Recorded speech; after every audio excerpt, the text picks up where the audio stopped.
And I don't know why, but this looks like the back of a bald man's head. This is the 2023 Honda Accord EX. Now, if you're in the market for a Honda Accord, this is the one to get, in my opinion. Now, this is not a hybrid, but I don't think you need a hybrid, and I'll get to that in a second. In this video, I'm going to show you everything this thing has to offer. So if you're in the market for an Accord, you come to the right place. And before we get started, as always, I want to give a shout out to Performance Kings Honda here in Mason, Ohio for allowing me to film this video with the Accord. Okay, so you're probably wondering, why did I say this is the one to buy, right? This is not the hybrid, doesn't get the best gas mileage. It's not even the top tier model, so why is this one the best to get?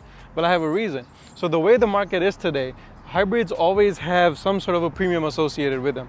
Now, if you want to recoup that back, you obviously have fuel savings to do so. But according to my calculation, if you drive 12,000 miles a year and the gas price is around $3.50, it'll take you at least 2 to 3 years to recoup the cost that you spent up front in the gas savings. Now, obviously, after that, you will save all that money if you have the hybrid powertrain, but I'm just not willing to spend that much up front, you know? But if I was buying this car, I would probably just go for the gasoline one. Now, without further ado, let me give you a detailed tour of this car so you know everything this has to offer before you buy. What is this little button over here? I've never seen that before. Huh. Hey, you're watching the video, right? Why don't you go ahead and hit the like, and while you're at it, subscribe too. I post videos like these regularly. So if you want to see more videos like this, I really appreciate it if you subscribed. All right, so by now you've probably seen many videos showing you the front end. There's nothing special here. These are LED high beams and low beams. These are the reflector style. The LED up there, the daytime running light, turns into your amber turn signals, like so. And then over here in the middle, you have your Honda badge with the Honda sensing radars right behind there. And then down here is just a small grille to allow for airflow right through the radiator. There's really nothing too much special going on down here, to be honest. Although there's one thing, these air pass-throughs are actually very much functional. So if I show you, you can see there's a little bit of light coming through. That is actually comes out right here and then goes around the car for better airflow. All right, now let's pop the hood. All right, so under the hood of this Accord, you have a 1.5 liter 4-cylinder turbocharged engine. Now this is made into a CVT transmission, as pretty much everything is these days.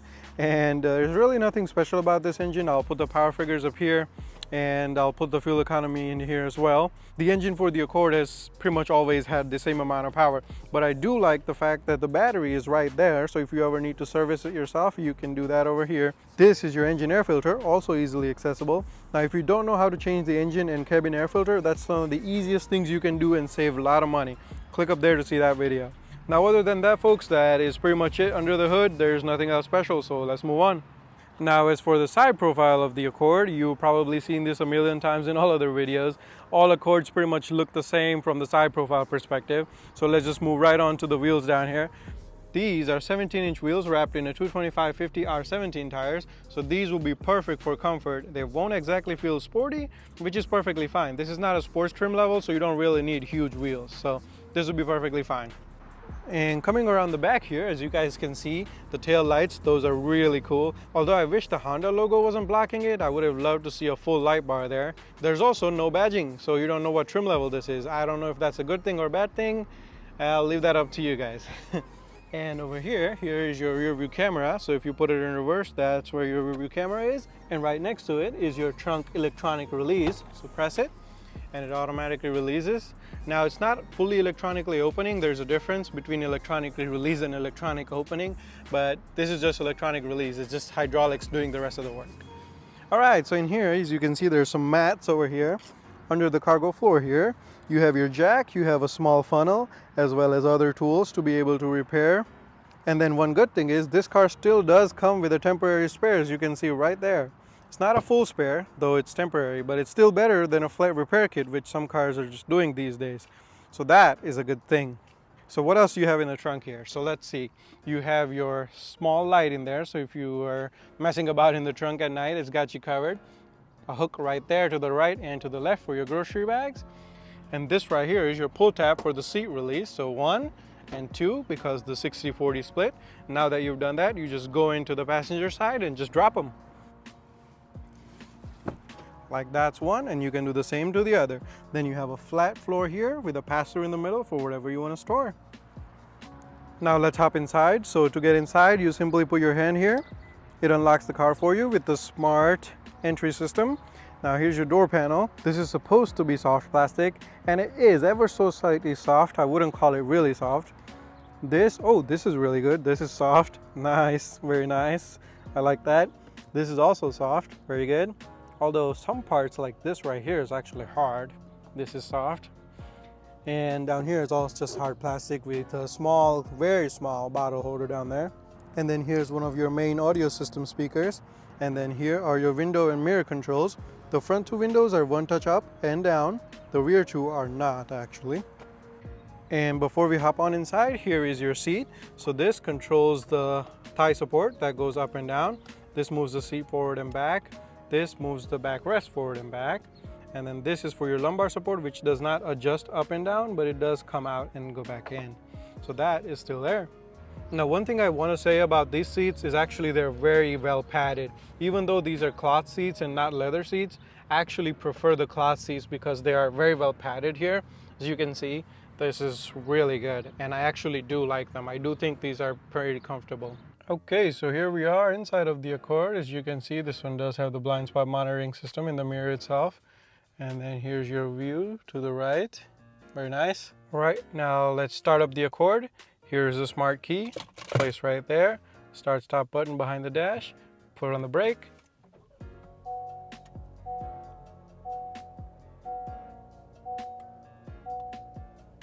Okay, I really do like that fully LCD screen right there.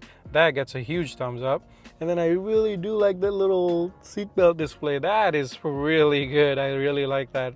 You can see exactly who's put on the seatbelt and who hasn't. And then towards the left here, these are your media controls. This can control your input. So if you just simply go up and down and then press down to select which input you want. So here you can select Bluetooth. And then behind that is your signal stack.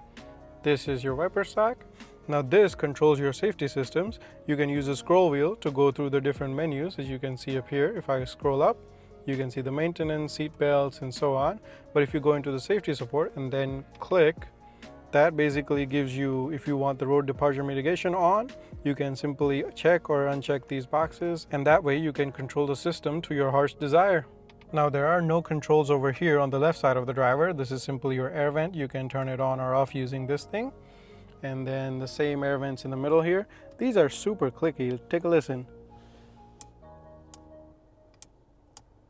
That's really good. And even these things.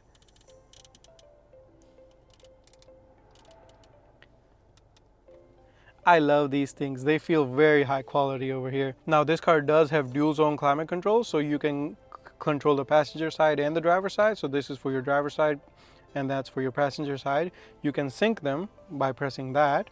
And then both the driver and the front passenger have the heated seat. So as you press that, you can also see it changes up there to reflect what you pressed. So that's really good. And now since we're talking about the screen here, let me show you. This is a very basic screen. It just shows you the stuff. So like you click your phone, if you have your phone connected, it shows you that. This is fairly responsive, by the way. So this is your radio controls and your media controls over here. If you have a USB connected or some other device, then if you click here, it tells you that no device is connected if you want to connect your smartphone. Now one way to tell which one of these USB-C ports you need to connect your smartphone to, look at this icon. It looks like that, and then that one looks exactly like the one above. So that is for your smartphone connection. So if you're using Apple CarPlay and Android Auto, that's where you should connect your USB-C cable. The other one is just for charging, so you don't want to connect to that one. And these little icons show you Android Auto and Apple CarPlay up there. That's really good. And then finally, before we end with this screen, I want to just give a shout out because it has a tuner knob and a volume knob. That is getting rarer and rarer these days, but this one gets a thumbs up because it has it. Now here's a little quirk. How do you completely turn off the air coming out of these vents? So you can direct them left, right, up and down. Even if you direct it down all the way and it clicks, there's still air coming. It's not like this one where there is a separate button which you can completely shut off the air with. The front two in the middle here actually don't block the air completely.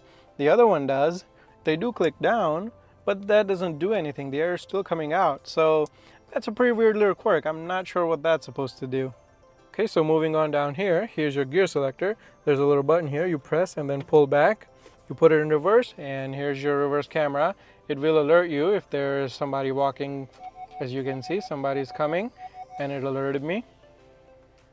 Rear cross traffic alert right there, which is good. Here's your top down view, and then a normal, and then the other one. Now this thing doesn't have trajectory, so as you can see, if I'm moving the wheel, it's not actually adjusting the screen, so that's unfortunate. Now unfortunately, this is not the highest quality screen or the camera that I've ever seen. This looks honestly less than 720p, to be honest. This is pretty basic, but nevertheless, that's what you have. And back to park. Here is your econ button. I honestly think this actually eats up more fuel than it's worth, so just don't use that. This is your automatic engine turn off and on button, so if you're idling, this will make sure that you don't waste gas, so it'll turn off the engine. Here's your parking brake, pull to engage, push to disengage, and your brake hold button right behind it. And here's two cup holders. This is smaller than that one, I think. Yeah, but they're fairly decent. Not too big, but they'll do the job. And a little bit behind, here's your glove box. You have your cigarette lighter style power outlet inside. And this is about 1 foot in length and about 1/2 foot wide. So not too big, but it'll probably keep plenty of your stuff in there. Now on the passenger side, this seat is completely manual, nothing electronically adjusting at all. And the same material construction as the driver's side for that side. And here's your glove box. Open that up. Now this is not that big, but I think it will just be enough for your license registration and insurance. Okay, now here's an interesting one. So you see this button back here? That is actually controlling your electronic trunk release. So there's a button here on the driver's footwell. If you press that, it electronically releases the trunk as I showed you earlier. But if you don't want that to happen, you can turn this off, and then that button will not electronically release the trunk. You'll have to manually go back there and open it yourself.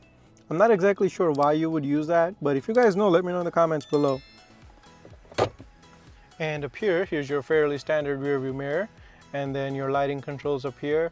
This controls your sunroof up there, and then your sunglass holder right there. Let me show you the sunroof. All right, so here's your sunroof. Open that up, and then to control that, you simply pull this back, and it opens actually all the way back, which is really nice. There you go. And then push it back up to close it all the way. Now this does also vent, so once it's closed, so you can press the button up, and then you can see it lifts up just to vent the air out. And to close it, simply press it forward. And that's your sunroof. All right, so heading into the second row here, the door panel here actually looks the same, but it's actually completely hard plastic except for this part right here where your elbow goes. So I really wanted to make sure I point that out. And then down here is another cup holder. You will have to put it at an angle, so if you're putting in a cup, then you might have trouble. But if you're putting in a bottle, you can fit a fairly tall bottle up here. Maybe not as wide, but definitely tall would fit. And then walking inside here in the back seat, you do have latch style anchors. So if you pull this out, you can see 1, 2 over here. And then the same on the other side as well. Nothing in the middle, but you can simply hide them away like so. Now that fits 2 car seats there, and then in the middle, if you want to put another car seat, you can use the anchor up there. As you can see, there's 3 anchors back there for 3 car seats here, and I think they would fit here fairly comfortably. All right, so here we are in the back of the 2023 Accord. Now I've set the seat for me. I'm a 6-foot person, and as you can see, this is pretty good. This is an amazing amount of knee room right here. I'm actually very surprised. Furthermore, the feet actually go under the seat in front, which is even better for a rear passenger because of the thigh support, which is really good. I'm actually very surprised at the amount of knee room I have here. This is absolutely amazing. This is like 8 to 9 inches. Very good. In my last video, I reviewed the Toyota Crown. By the way, click up there to see that video. But I honestly felt like that was a smaller cabin than a Camry, and this feels like it's bigger than that one. And I know it's crazy to compare the two. That thing was a $55,000, 400 horsepower some car. But I'm not comparing the two. I'm just saying this cabin feels bigger than that one. That's all I'm saying. I'm saying nothing else. Now, you only have 1 seat pocket on the passenger side, none on the driver's side. I mean, come on, Honda. How expensive is it for you to give me another seat pocket here? They're really useful, you know? And look at this thing. There is no storage here, no climate vents, nothing. This looks like a back of a bald man's head. There is a transmission tunnel here in the middle, so if somebody like me, a 6-foot person, tries to sit here, they're not gonna have a good time. I'm gonna try it right now. Oh my God, what the heck? Oh. Okay, so not enough space for my feet. So if I sit like this, I'll be fine. There's still a headroom, couple more inches left. Now, if I keep my feet on the side, one here and one here of the transmission tunnel, I'm fine. But as soon as I try to put it right in the middle up here, my feet don't fit. These are size 12 shoes, and I'm sitting like this. I can't fit my shoes in the middle here. So be kind and save the side seats for your 6-foot+ buddies, okay? If they get stuck here in the middle, what they're gonna do, they're gonna put their feet right through this middle area and up to the gear shifter. I would do that if you get me stuck here in the middle. Ah, jeez, come on. You didn't see that. Now, if you don't have a middle passenger, you can simply put this down and you have a very comfy middle armrest. Now, this is really good. And again, I'll say it again. If you have a leather seat, they are not as padded as if they're cloth seats. So that's why I really like these cloth seats. If you want, just put covers on these. But this amount of padding here is absolutely great. Now, if you get a chance to sit in one of these before you buy it, I highly recommend you do so, and you'll know what I'm talking about. Oh, and yes, there is an LED up here, so in case if you want to read at night here, I guess that's got you covered. Well, scratch that. Nobody reads back here. Let's change that to if you want to eat back here and it's dark here. So instead of putting it in your mouth, you might end up putting it in your nose. So, you know. All right, I'm done. Now, before we end the video, I just want to show you how this key fob works real quick. So there's a little button over here. You press that, and then a key pops out. This is actually what you lock your glove box with. There you go. Also, if your key fob battery is dead, you can insert this key right under this door here to get inside of your car. And finally, if your key fob battery is dead, to start the car, put your foot on the brake, hold this key fob right up to the start-stop button, press the button with the key fob, and there you go. Okay, so this was the 2023 Honda Accord EX. Let me know what you guys thought in the comments below. And if you made it all the way to the end of this video, I really salute you guys. Thank you guys so much for watching. If you haven't already, please leave a like and subscribe if you haven't already. I really appreciate it. Now, with that said, I will see you in the next video.